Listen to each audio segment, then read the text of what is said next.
Hola Gemini Sun, Scorpio Moons. Welcome to your 2026 Sun Moon reading. If it resonates, consider a personal reading. If you want to see this in its entirety, go to my YouTube channel under Veronica Garnett. And if you want to see the extended version where I will be pulling clarifiers in addition to a card of advice for 2026, go to my Vimeo channel also under Veronica Garnett. Feel free to put in your own requests for your Sun Moon readings. I'm doing these by request only.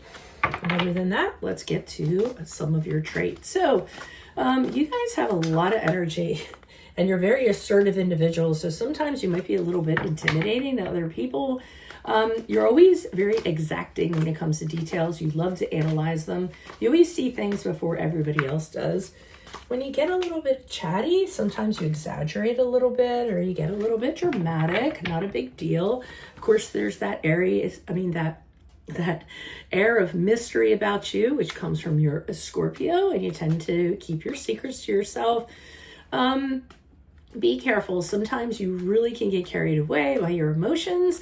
To the point that things really get distorted and it'll really affect you. So we don't want to go there. It can actually cause phobias and things of that nature. Be careful what you say. Sometimes you tend to be a little bit too forthright and a little bit too candid, and things will pop out that you can't necessarily take back. And also try not to, in 2026, everything that you believe and your convictions and things like that are not necessarily the last word. Some people have opinions, so try not to be so stubborn in regards to that. Open up to seeing things in a different way. Another way you can open up is your feelings to a confidant or a therapist or something like that. You need to talk those out from time to time because it could be problematic if you don't. You need to have a trusted person you can share your feelings with. Sometimes you give in to the opinions of family members and friends, which is odd because you're so oppositional to other opinions. Try to live your own true self. That's what's best for you. And you're also very impressionable of emotions going on around you. So make sure you create some mental boundaries so that that doesn't affect you in 2026. Let's get to some of your reading here. So for January, February, and March, we have the Seven of Cups in reverse.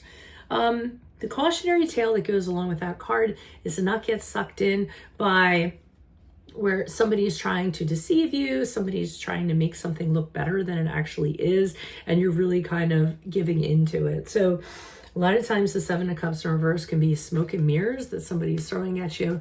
They're really not showing you the truth. They're using it as a diversion of some sort, and you could be really confused because of that. So you want to really stay grounded during the period of January, February, and March, and look at things very clearly, very realistically. Now, unfortunately, in April, May, June, we have the Tower card in the upright. That's not the most pleasant card in the deck. But the Tower card, the way I look at it is things cannot just continue to go the same way. Every so often, the earth shakes. It shakes up the foundation a little bit, and then change comes out of it. Now, it's not always in a pleasant way.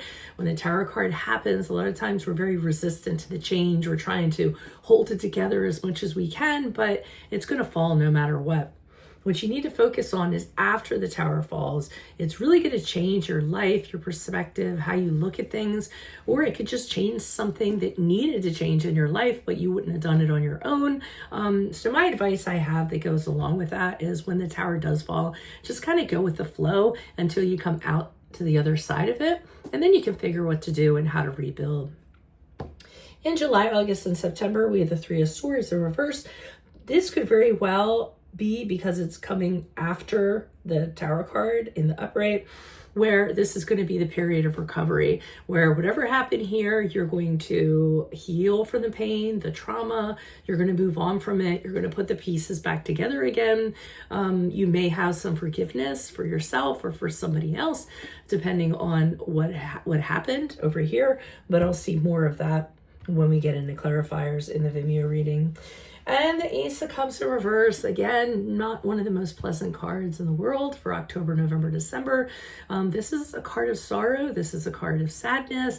This is a card of somebody disappointing you, crying days on end as a result. It could be disappointment in regards to a new beginning and being really emotional during this period of time. So remember, we don't want to let our emotions get the best of us during this period of time.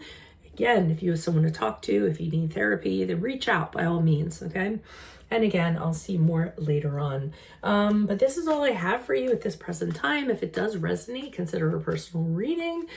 But definitely go to the extended version that's in my Vimeo channel under Veronica Garnett. I'll pull clarifiers on all these cards in addition to a card of advice for 2026. Put in your request for your sun moon readings. I will put you in queue.